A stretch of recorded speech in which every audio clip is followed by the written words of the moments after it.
Hi, I'm Joan Gracie, and we'd like to welcome you all to Facebook Live. I'm here with my counterpart, Eric, and we're going to be chatting today about mindset and why it matters and how it matters, and we're going to pack as much information into our time together as possible. I'd like to share just a little bit about my background for the first-time listeners. I am the president of APA Solutions. We're actually a human capital consulting company that helps growth organizations align their people plan with their business plan. But we do it from a very, very different approach. We actually inflict math and science into all of the work that we do. Although opinion is wonderful, and we all have them, we like to get more into the facts, Jack, right, and really kind of identify what's going on within companies. And, you know, in so many instances, Eric, and then I'm going to kind of lead to you because I think this is a great lead-in, is that, you know, individuals who have built businesses or have been in leadership capacities have reached a level of success through this established intellectual filing cabinet. You know that I fondly refer to the brain sections and that very elementary type of term. And in so many instances, companies ask me or individuals say to me, do I have the capability to take my business to the next level, to take my position to the next level? And my response is always the same. Are you willing to open up your mind? Are you willing to look at problems in new ways? Are you willing to go from this fixed mindset and all the baggage that comes with this 3-pound command center and get into the uncomfortability of a growth mindset? Right. Which, you know, really entered an opportunity for us to collaborate because you come from that college and university sector. You come with the latest and the greatest of theory and are doing incredibly cool research projects that work well with the alignment we have with Emory in Atlanta and them sharing some of their work and case studies. So I'd like to welcome you for our second. Do you see what I have going on here? I know we Do you coordinated. see? I did it on purpose. That's perfect. I totally really did it on great. purpose. I had bow tie envy. I know. I'm not gonna lie.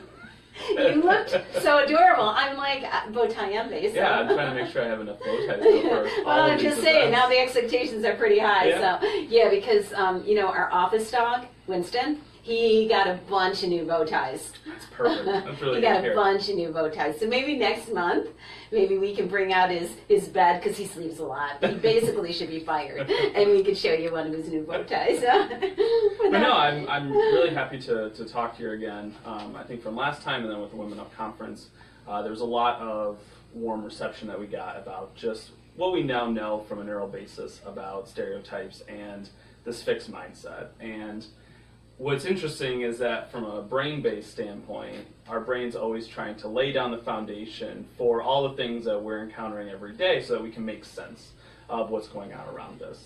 And we spend so much time trying to then figure out how to solve all these different effective problems that once we come up with a solution, as we now know in this day and age, something else now can replace it, and that way of doing it now becomes antiquated. But from a brain-based standpoint, it now has established those connections that is the proper way to solve it. However, we now know with new technology coming out and new innovations being made, now we have to get our brain to say, no, what you had done before may not be the most effective way to do that going forward. And what's really hard is convincing people of that. That's the really big challenge. And I think it's challenging for especially companies that are doing well right now, because they would say, well, why would I change anything? We're very aversive to potential losses, to potential change. We have a bunch of what we call these heuristics that we use, these simple cliff notes to solve problems, rather than go through step by step and all the directions to solve them. And because we now, with our experience, use these heuristics or these little cliff notes, we now have to tell our brain, no, there's something new that we can do to make it better. But it's very challenging to get people to be almost convinced that they have to do that. Well, I think, again, especially because in so many instances, I got here, right? I've attained this level. I got to this particular point, and, you know, I've been successful. Yeah. So, again, being able to have that self-awareness or self-talk to be able to say, yes, you did. However, do you need to retool or re-educate yourself Right. to help you get to that next level. And you graduated from one of our in close proximity universities. You really would be considered almost a recent PhD grad, because you've been out of school for how long now? 2 years now. 2 years, right? And even from your standpoint, when you even thought about getting your PhD in neuroscience, what made you, because at that point it hadn't been even really on the radar of so many organizations, and so, it's very much in that. Who made you aware? Well, even that is kind of a fixed mindset. The idea that you go to grad school and then you do your postdoc and then you go out into a tier 1 research institute and you then do your work and you publish your work there. And it's great, and it is a remarkable thing that I commend so many people to do, and is a wonderful amount of information they provide to the community. But it was when I then met with a bunch of my friends in grad school and we created our own journal club of recent articles. I brought one about why not take the same approach that we use in research and medicine and apply it now to the community and the business sector, in the startup field. And that's what really got me thinking. Data is data, information is information, science is science. It doesn't have to just be housed in the lab and in the clinic. You can use it in your business, and you can use it in the community. You can use it while you're teaching. And I looked at that as an opportunity of, these two don't have to be mutually exclusive. Right. We can take the same integrity that you would with using science that's available, and now having it where you now introduce it into the community. Because one of the things right now is that we live in this day and age where we can get so much information than we ever have before. Right. The NIH, National Institute of Health, that funds a lot of this research, has really made it where if you want to get your work funded, you have to actually say, what impact is this going to have on the general population? What impact will this have on the community? And I think that's so important that that information now can get out. And so I look at this as an opportunity to share that information, both with the people that you work with and the people that we were able to present to. Exactly, and I think it's very interesting because obviously I studied at the Neural Leadership Institute in New York City, and that's a gentleman who again left the traditional research, institutions and decided to use his knowledge for neural leadership, a term that he coined. But again, how fortunate we are and how important that is to kind of be leaving that traditional area. Because the university very much aligns to medicine and things of that nature. But what about the living and breathing entities of business? Yeah. And it just reminded me, because it was very, very interesting, as I was visiting employers, I asked them to kind of talk about a higher being brain. No matter what particular religious affiliation that you had, if you believed in a higher being, I kind of took them through this exercise of talking about that individual's brain, right? And the perfection along with it. And then when I asked them to talk about and describe their own brain, do you know that an average of those leaders had 75% of the same traits as God or Jesus or whomever it was that was that higher being that they prescribed to? So again, it was very, very interesting from a bias standpoint. And they had that recollection because they did the higher being first. Yeah. Then they did theirs, and then 75% of the traits they were well enough to have, right? And it's like,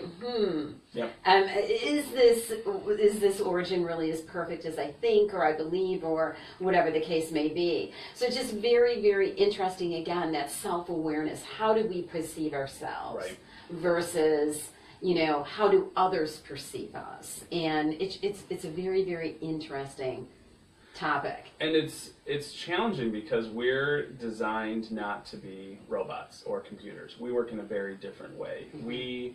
Many people in the neuroscience world would argue that our brain is really designed to make things as efficient as possible. So I don't have to read every direction. I can just use this little cliff note and solve that problem more effectively. But the downside is that can come with errors or certain biases or certain limitations that we set on ourselves, when in reality, the brain itself is capable of such change. It can rewire itself. You can have individuals that have some sort of traumatic brain injury, and the brain will try to rewire itself to obtain and sustain those particular functions. And this neuroplasticity, we call it, you see those opportunities where even in dire situations, it's amazing to see what we can do, and to really help promote that, if you can almost believe that that outcome's going to happen. If you can adopt this growth mindset, you see there's a substantial amount of improvement that can happen versus if you have this very fixed mindset or the notion that I can't do this. Right. Because if you think that way, it's likely going to be that that's the outcome that's going to happen. Exactly, that whole self-fulfilling prophecy. And it's interesting because we just culminated, the survey results from the Women Up conference, and Women Up is very much an initiative that we started based on the fact that there wasn't a forum in the Western New York community that supported all generations, that supported all race, creed, color, where we could kind of join and make new friends, derive new information. And our goal was not to do it as a repetition of what we had experienced in the community, which was certainly great events, but not anything, again, that was math and science based. Right. So our introduction into the whole neuroscience space back in September was just, we just kind of dipped our toe in the water. We had an individual who was a PhD, and she came in and shared some great information about self-awareness. But when we invited you to our focus, which was women in leadership, which was at New Era Field last week, is now really seeing from that larger group who would be attracted or have the courage to even go on the journey to delve more into this whole mindset. Yeah. And it was really interesting because we got great feedback from the September event. And when we looked at the data in relation to this leadership event, which many, many, many people were requesting, let's really kind of raise the stakes here. We probably had about a third of the participants who joined us from that first event. Now, without a doubt, and there was a lot going on that particular day, so we can put some data points here or there, or whatever the case may be. But it was also very interesting to see the other people who saw the subject matter and were like, now they hadn't really had any predetermined notion above and beyond the fact that, is there something going on within the female gender that if we bring to self-awareness, we could potentially change that outcome of? So I'd love to get your thoughts on what your observations were, because obviously you were one of the main presenters. Love to, have you kind of highlight what you talked about and what your impressions were about the level of engagement. Because I have to tell you, great questions. Yeah, absolutely. Great epiphanies. Just those whole new connections. Yeah. Incredibly impressive. And it's interesting, the title of the conference being Women Up. It really was a very diverse group. You had students as well as people who had a lot of tenure in their particular position. You had C-suite level people that were there, and then those that are fresh going into college. So I think it was a really challenging conference because you had to then try to speak to so many different people with such different experience levels. And I think the challenge with it was, making sure that everyone took something away from it.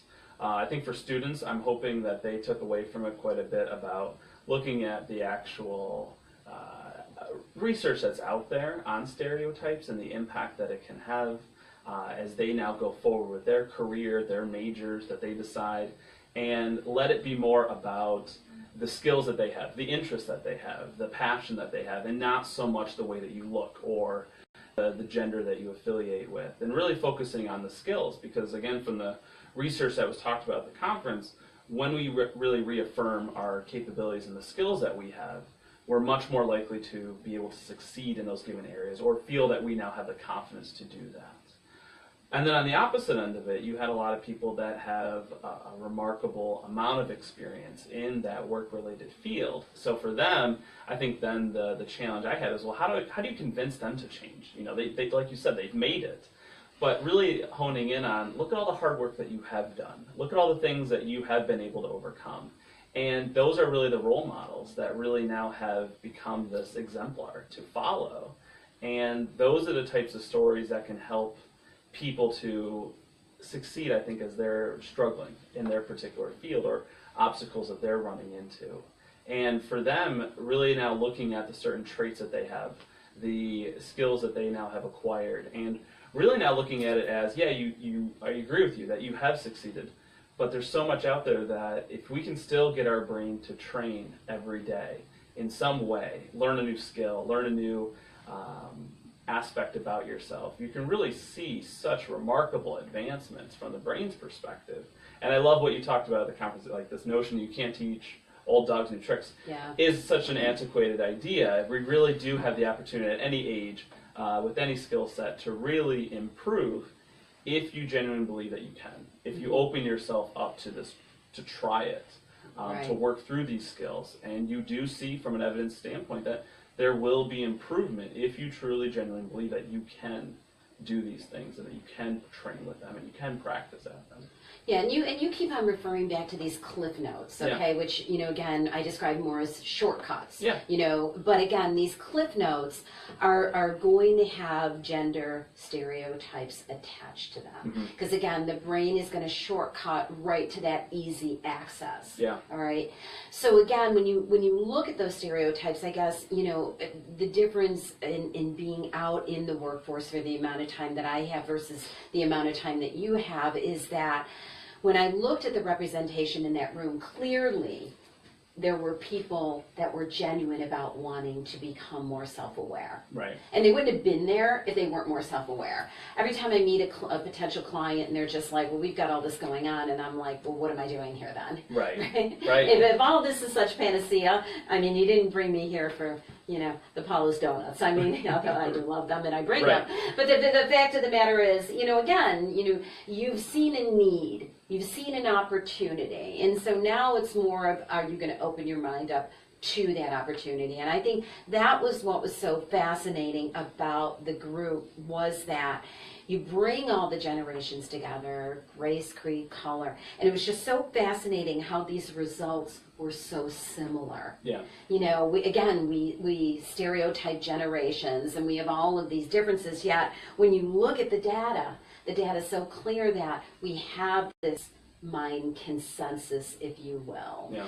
And it was interesting to read how many people wanted to put it into practice. I mean, something we really struggled about was, everybody had said, geez, we want half-day events. And then we're reading the responses, and it was like, oh my gosh, we wish we had more time with this, and we know how impactful on the brain the opportunities were. We have a Facebook Live question. A question from Pam. Are the cliff notes different between men and women? So that's a really interesting question that I'm gonna let you give your scientific, and then I'm gonna guess, and you're gonna have to let me know whether I'm right. Because those shortcuts, those cliff notes, are from your experience that you build them, it's not just going to be different for men and women, it's going to be different possibly for every individual. The generation that you were born and raised into, being born in Western New York, being born in a particular socioeconomic status, family income, rural versus urban environment, all of those things are going to now perpetuate individual shortcuts and heuristics that you're going to build. And so for every person, your perception and the way that you now solve these problems could arguably now be different. Yeah, and I would definitely concur. You have to, when I use the filing cabinet comparison to what we're collecting within our individual mindset, it is our personal narrative, right? It is our personal collection. So therefore, your shortcuts, I always think of David Rock, who says this so simply yet so profound, no two brains think alike. So clearly your shortcuts are not going to be alike. The question really becomes is, again, are your shortcuts facilitating what you hope to accomplish personally and professionally? But it works on both sides too, in that if you do have those shortcuts as well, there are things that we do that almost seems illogical. Like you talked about before, the brain's very tuned to potential losses or scared of change. In the field we call it loss aversion, and certainly plays a major role that you see with stock markets, or even right now as stock markets are increasing, everyone's like, oh, this is great. But then the moment that you get a downsweep, people are like, no, I want to sell because I'm afraid of losing. But many times it's that working with your gut or working on these ideas and heuristics doesn't necessarily lead to the best outcome. And so how could it be where those are possibly preventing you from succeeding is a huge impact as well. Well, it's very interesting because when I was in New York City with one of my clients, we talked about like the job description and the painstaking approach by which everybody derives their vision and mission and culture and core values and behaviors, yet has an incredibly difficult time living it. Right? And I always kind of equate them to your constitution. Like, I am sick to death from the political landscape to saying that's not what our forefathers meant, or that's not in the Constitution. Everything is clear in the Constitution. How many companies don't live their Constitution? How many companies don't refer back to this article, if you will, and they recreate other examples, which is only confusing mentally because you went through all of these painstaking results, yet the first action handed down by the president is a direct contradiction to this.